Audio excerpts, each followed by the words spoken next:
Watena kelompok tawuran dan geng motor, kelompok begal-begalan ditemukan di sebuah daerah, langsung disebutkan HOKA, aparatur keamanan. Pihak kepolisian ada hari ini hadir, Bang Faisal. Yang disalahkan keamanan, yang disalahkan gurunya, yang disalahkan orang-orang yang punya jabatan. Kenapa tidak disalahkan mana orang tuanya? Jangan mereka berbangga, anakku menjadi juara, anakku meraih prestasi. Bangga saat anaknya menjadi juara dan meraih prestasi. Tapi saat anaknya melakukan kebejatan seperti yang kita rasakan sekarang ini, kemana kepala keluarga yang mereka hilang seolah-olah ditelan oleh bumi. Hanya bahasa Aceh pegah pak, bah bekeruh dia baca begedengan le punyung-punyung berengsi yang dipegat anu seolah-olah lagi anu panah le bak kusur, tidak peduli dan tidak acuh terhadap kehidupan anaknya. Pok 12 malam anak hanaiwa tertanyang padah kadu anu wadai tajak masjid hana derji lam saf masjid, tanyakan di mana engkau solat tarawih. Jangan sampai ini kita jawab di hadapan Allah nantinya. Wadai bertanya, hai manusia, hai orang yang ada di Kota Luk Semawai, anakmu dulunya yang engkau biarkan dia hidup saat dia masih kecil, engkau tidak memberikan ilmu pengetahuan kepadanya, apa yang engkau berikan terhadapnya?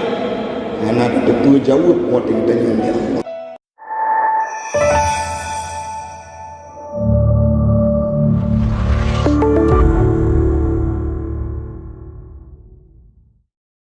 Sidang solat subuh sekeyakinan seakidah yang kami muliakan. Marilah di awal perjumpaan kita pada pagi yang berbahagia ini, kita memuja dan memuji Allah, Empunya alam semesta, Allah yang masih memberikan kita kehidupan, yang masih memperpadukan antara ruh dengan jasad kita, sehingga bisa kita melangkahkan kaki untuk melaksanakan ibadah solat subuh dalam kondisi berjamaah.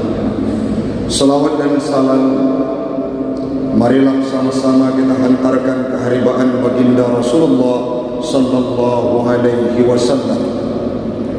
Nabi Muhammad merupakan seorang pemimpin, sekaligus beliau menjadi pemuda teladan yang mana pada waktu mudanya sepak terjang sikap dan tingkahnya patut diacungkan jempol, bahkan diberikan titel yang mulia Al-Amin oleh orang-orang yang berada di sekitarnya.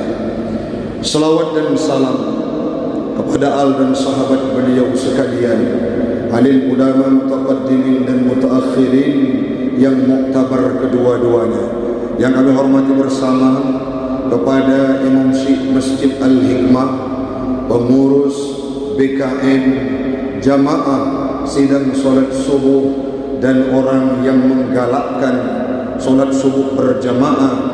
Semoga komunitas GPS Gerakan Pemuda Subuh ini akan terus berkembang, SMS juga akan terus berkembang, merekrut dan mengajak, menyentuh setiap hati-hati pemuda yang sudah tersesat jalan bergabung hadir ke masjid.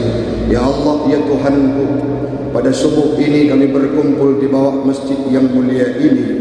Kumpulkan kami kelak di yaumil qiyamah dalam surgamu Jannatul Firdaus. Amin, amin ya rabbal alamin.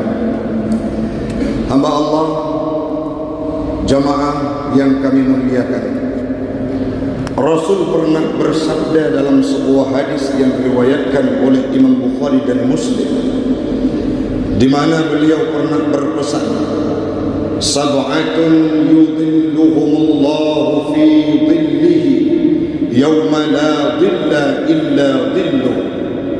Ada 7 golongan, kata Rasul, yang mana 7 golongan itu akan dinaungi oleh Allah fi dhillihi, dalam naungannya Allah di yaumil qiyamah. Yauma la dhilla illa dhilluh, tidak ada naungan satupun pada waktu itu illa dhilluh, kecuali naungannya Allah. Di antara tujuhnya, kita tidak membahas semuanya. Ada sebuah kalimat yang sangat indah. Di sana tertera jelas pada urutan yang kedua, wasyabun nasha'a fi ibadatillah. Salah satu manusia, salah satu bahagian yang mendapatkan naungan dari Allah di yaumil qiyamah, pada waktu tidak ada orang yang mampu membantu, tidak ada orang tempat, tidak ada tempat untuk kita berteduh. Ada seorang manusia yang mendapatkan naungan dari Allah. Siapa mereka? Para pemuda nasya'a fi ibadatillah, yang terjadi dan tercipta mereka fi ibadatillah, dalam beribadah kepada Allah Subhanahu wa ta'ala. Dan ini sudah dipraktekkan oleh gerakan pemuda subuh yang dulunya disuarakan dari hati ke hati, yang dulunya disiarkan kepada pemuda 1, 2 dan 3, akhirnya berkembang. Hari ini kita nampak jelas melihat yang menjadi muadzin merupakan generasi muda Kota Lok Sumawe, yang menjadi imam merupakan generasi muda Kota Lok Sumawe, bahkan yang menjadi MC tadinya merupakan produksi yang dilahirkan oleh Kota Lok Sumawe. Ini merupakan sebuah hal positif bagi mereka dan bagi kita semua. Artinya, kalau pemuda-pemuda seperti ini mu'allaqun qalbuhu bil masajid, merekalah yang akan mendapatkan naungan di yaumil qiyamah, di bawah naungannya Allah Subhanahu wa ta'ala. Dalam perspektif yang lain, jangankan tokoh agama, bukan hanya hadis yang berkata, bahkan founding father negara kita, pendiri negara, yaitu Bapak Soekarno, beliau pernah berkata saat ditanyakan oleh seseorang dalam sebuah ungkapan pidatonya, beliau pernah menukilkan dan mengucapkan, berikan kepadaku 10 orang pemuda, maka niscaya akan kugoncangkan dunia ini, akan kugoncangkan Indonesia, akan kutaklukkan seluruh penjuru dunia. Dua hal tersebut menjadi landasan awal bahwa bagaimana pentingnya sosok pemuda dalam kehidupan agama dan kehidupan berbangsa. Dalam ungkapan penceramah legendaris yang beliau sudah almarhum Kiai Haji Zainuddin MZ, dalam sebuah ungkapan beliau pernah menjelaskan bahwa miniatur paling kecil dari sebuah kehidupan berbangsa dan beragama adalah bagaimana sepak terjang para pemudanya. Kiban warna Kota Lok Sumawe 10 tahun mendatang itu ditentukan oleh para pemudanya. Bagaimana warna Aceh di masa yang akan datang itu ditentukan oleh para pemudanya. 10, 20, 30 tahun mendatang, bagaimana warna kehidupan Aceh ditentukan oleh tangan-tangan pemudanya. Namun apa yang kita rasakan hari ini? Wadai agama berbicara, ada sosok-sosok pemuda yang dinaungi oleh Allah. Founding father negara kita berkata, para pemuda itu merupakan aset terpenting dan berikan kepada kami, akan kami goncangkan dunia. Namun hari ini yang terjadi di tempat kita, Bapak Ibu sekalian, banyak pemuda-pemuda kita yang tidak tahu lagi arah dalam kehidupannya. Oh Ustaz, bahkan sudah menang secara berenten dan beruntun. Kasus kenakalan remaja belum bisa ditanggulangi, termasuk di tempat kita. Beklam malam baru, wo ceramah belum tuan hawad, le ceramah tapi yo bak kedai kopi tajib ingon. Tepat jempoh 12 atau setengah 12 terus informasi di jalan Simpang Bulo, tepatnya informasi yang kami terima di Blangwu Panjo, ada para pemuda yang ditangkap karena mereka merupakan ahli begal, terjebak dalam tawuran geng motor. Beberapa waktu yang lalu itu terjadi di wilayah Birun. Dialog kami dalam siaran RRI disampaikan itu menjadi sebuah tren di masa kini yang terjadi, yang terjangkit ke seluruh anak-anak kita yang berada di kota Lok. Acina bayangkan kibankah generasi tanya oronyo. Coba bayangkan kalau mereka yang pegang celurit. Coba bayangkan mereka yang memegang semurai. Coba bayangkan mereka yang terjebak dalam geng motor. Coba bayangkan mereka yang merupakan orang-orang begal-begalan, pemuda yang terjebak dalam kelompok tawuran. 10 tahun mendatang mereka menjadi sebagai pemimpin di tempat kita. Bagaimana warna kota Lok Sawawe ini hamba Allah? Sekarang saja kalau kita lihat kerusakan yang terjadi, baik setelah pemilu ini sangat terasa bagaimana terjadi kericuhan, baik itu di sektor pemilihan yang telah dilakukan, namun dampak yang terjadi karena ada tangan-tangan kotor yang itu juga pemuda dulunya yang mereka tidak dididik dengan baik oleh orang tuanya. Ini merupakan sebuah malapetaka, sebuah masalah dalam kehidupan kita bersama. Maka solusi Allah hadirkan dalam Al-Quran surah At-Tahrim ayat 6, di mana Allah berpesan, ya ayyuhalladzina amanu, wahai orang-orang beriman, qu anfusakum wa ahlikum nara, jagalah dirimu, jagalah keluargamu dari api neraka. Dalam tafsir yang kami bacakan, yang dimaksud dengan ahli, wal muradu bil ahli an-nisa'u, yang dimaksud dengan keluarga adalah yang pertama perempuannya kita, istrinya kita, pasangan hidupnya kita, itu yang mesti kita jaga. Yang berikutnya wal auladu, anak-anak kita, generasi kita, keturunan kita. Yang selanjutnya wa ma ulhika bihima, dan yang disambungkan dengan mereka berdua, baik itu cucu dan selanjutnya. Artinya apa? Saat Allah berpesan jagalah dirimu dan jagalah keluargamu, maksudnya jaga para generasi kita dari apa? Minan nar, dari api neraka. Disampaikan oleh Imam Asyuti dalam Hasyir Sawinya, makna qu anfusakum ij'alu laha wikayatan bi fi'li ta'atillah, jaga mereka dengan cara mengajak mereka untuk taat kepada Allah. Yang selanjutnya Imam Ibnu Katsir juga menyampaikan, allimuhum wa adibuhum, ajarkan akhlak kepada mereka dan konsepsikan ilmu pengetahuan dalam kehidupan anak kita hamba Allah. Namun uronyo yang salah bapak sekalian jamaah, watenan anak mitawuran lagi malam-malam baru yang terjadi beberapa waktu yang lalu. Bahkan saat malam megang kalau tidak salah, saat padam pada mati lampu ini, ada seorang korban di depan Sakinah. Siapa? Anak kawan kami, pemilik Andesti Arloji, namanya Darrell. Dia sedang lewat, tiba-tiba menjadi korban luka tubuh bibi dulu tak ada. Kami dialog, tanya kepada orang tuanya, kiban cupang, kiban anuk drone, luar biasa, tengah dalam ruang operasi. Selanjutnya beliau menyampaikan, saya sangat sedih. Dia bukan pribadi yang terjebak kepada tempat tersebut, tetapi secara random mereka memilih anak saya menjadi korban. Hati orang tua sekarang sedang riskan. Kenapa? Karena juga na urung-urung si yang hanggetin beremun terhadap kondisi anaknya. Watena kelompok tawuran dan geng motor, kelompok begal-begalan ditemukan di sebuah daerah, langsung disebutkan HOKA, aparatur keamanan. Pihak kepolisian ada hari ini hadir, Bang Faisal.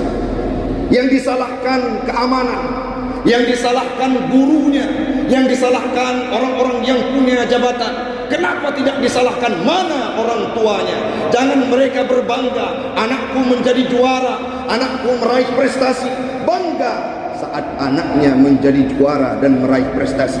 Tapi saat anaknya melakukan kebejatan seperti yang kita rasakan sekarang ini, kemana kepala keluarga yang mereka hilang seolah-olah ditelan oleh bumi? hanya bahasa Aceh pegah pak bah bekeruk dia baca berdengung le punyung-punyung urengsi yang dipegat anu seolah-olah lagi anak panah le bak kusur, tidak peduli dan tidak acuh terhadap kehidupan anaknya. Pok 12 malam anak hanai wa tertanyang padah kadu anak wadai tajak masjid hana deji lam saf masjid, tanyakan di mana engkau solat tarawih.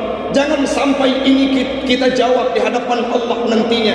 Wadai bertanya, hai manusia, hai orang yang ada di kota Luk Semawe, anakmu dulunya yang engkau biarkan dia hidup saat dia masih kecil, engkau tidak memberikan ilmu pengetahuan kepadanya, apa yang engkau berikan terhadapnya? Anak betul jawab wadai bertanya di Allah. Rata-rata hari ini anak-anak yang kami terima beritanya yang terjebak dalam komplotan tersebut sangat mayoritas adalah anak-anak yang terjadi broken home di rumahnya. Dialog mentuan dengan Aldo RRI, apa disampaikan? Ustaz, kami pernah berjumpa dengan mereka, kebetulan kami bisa dialog. Dalam sebuah ungkapan dialognya mereka menyampaikan, kamu bang mau pilih jalan yang lagi nyopakot karena hanapat li kamu mengadu urung si awakaho ayah dengan mak kamu lagi hana tidak ada kepedulian bagi mereka.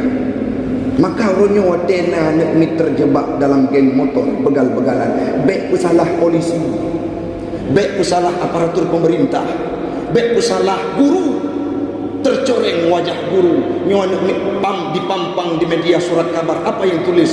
Si fulan yang terjebak dalam komunitas begal-begalan, sekolahnya di tempat tersebut. Apa salah sekolah? Kenapa kita tidak sebutkan si fulan, anak Tengku fulan, anak si fulan, ayahnya ini, orang tuanya ini yang tidak bertanggung jawab? Karena aturan yang ditawarkan oleh Allah dalam Al-Quran yang pertama sekali bukan kepada orang lain, untuk mendidik anak itu tugas seorang kepala keluarga. Wateha ikli baruju bakdo, bukan berarti kita lepas tangan. Dia tajuk anak tajuk udayah, dia tajuk anak tajuk moy pula, seolah-olah di sekolah itu semua mampu dididik. Anak ni kadang-kala di rumah pula mepluh-pluh dro, guru si dro dididik, si pluh dro anak tanya si pluh macam mulai dengan gejak sago je, kakaru sago je. Artinya guru ini tidak mampu mengcover yang hanya durasi waktu 4 jam dalam sehari mereka sekolah. Coba bayangkan berapa waktu yang diberikan kepada kita untuk menjaga anak kita. Karakter seseorang anak itu terbentuk saat dia masih kecil. Kan wate mit ke SMA, SMP baru tawid tapi saat dia masih TK, saat sekolah SD, saat dia masih kecil, masih menyapih susu di pangkuan ibunda tercinta, disitulah kita berikan pendidikan yang sangat indah kepada anak kita. Maka hari ini Bapak sekalian, pertemuan kita dalam momentum Ramadan ini dan GPS ini sangat bermakna kalau kitalah yang menjadi corong bagi mereka untuk kita sampaikan menyena urung-urung si uronyo yang galong di perimun nani pegah ai mengganggu kehidupan kamu di wilayah kota Luk Semawe nyankah salah karena anu hana kajaga. Coba kita berikan pandangan-pandangan yang indah. Galak uronyo urung si lagi yang menaklukkan Konstantinopel yang pernah disebutkan namanya oleh Nabi. Siapa nama beliau? Sultan Al-Fatih. Put puro kurang lebih menaklukkan Konstantinopel, kerajaan Romawi tertua dan sangat luar biasa. Berapa umur beliau? 21. Masih muda, masih dalam bangku kuliah kalau kita ukur dengan sekarang. Ada lagi sosok ulama yang muda yang pernah saya baca namanya dan saya telaah ilmunya, pengarang kitab Mantiq Sulam Al-Munawwar, nama beliau Muhammad Abdurrahman Al-Akhdari. Umurnya 21 tahun sudah khatam karangan ilmu mantiq. Di Indonesia juga sangat banyak para pemuda-pemuda militan, para pemuda-pemuda yang visioner, para pemuda-pemuda yang memiliki pemikiran yang sangat jelas. Ada seorang yang bernama Profesor Dr. Yusuf B.J. Habibie, Baharudin Yusuf Habibie. Bagaimana kehidupannya? Tidak hanya di Indonesia, sampai detik hari ini, walaupun beliau sudah meninggal dunia, ilmunya dipakai di Jerman sampai detik hari ini, karena teorinya tentang keretakan logam pada pesawat terbang. Kemana pemuda-pemuda seperti itu di Indonesia, dan khususnya di tempat kita di Aceh, Pak? Maka mari hari ini kami hadir dari komunitas Gerakan Pemuda Subuh ini sedikit memberi pencerahan dan warna. Ayo kita berjibaku mengajak mereka, menyambut datangnya mereka. Segala cara kami upayakan. Kadangkala Ustaz Taufik dengan kawan-kawan turun untuk bermain futsal dengan mereka, bukan berarti untuk menghilangkan marwah. Artinya kita sentuh kehidupan mereka. Siapa tahu dengan hadirnya kita mereka akan berubah. Maka sesudah pemaparan tausiah ini, kita keluar dari masjid ini, kita ajak para pemuda-pemuda untuk berhenti dari kemaksiatan, untuk berhenti dari komunitas geng motornya. Ayo hadir ke masjid, karena masjidlah yang mampu menawarkan kesejukan, masjidlah yang menjadi solusi terhadap kehidupan kita di yaumil qiyamah. Kalau semua pemuda sudah mu'allaqun qalbuhu bil masajid, tumbuh dalam kondisi beribadah, maka yakinlah satu waktu akan mendapatkan naungan dari Allah Subhanahu wa taala.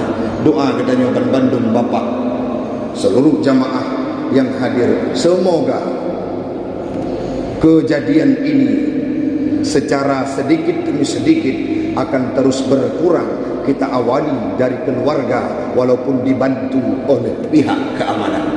Ada kepolisian, ada Satpol PP yang kebetulan juga kawan kami Pak Heri Maulana, dan orang yang asli dari Muara II. Semoga mereka semua akan mampu membantu kita, kita pun akan menjaga generasi kita. Dan satu waktu Lok Sumawe akan kembali normal, keluar kita di sepertiga malam untuk tahajud ke masjid, tidak dibuat hati kita riskan karena kondisi golok parang, benda tajam yang melayang di leher kita.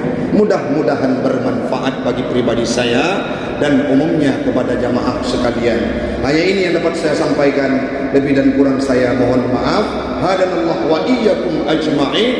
Assalamualaikum warahmatullahi wabarakatuh.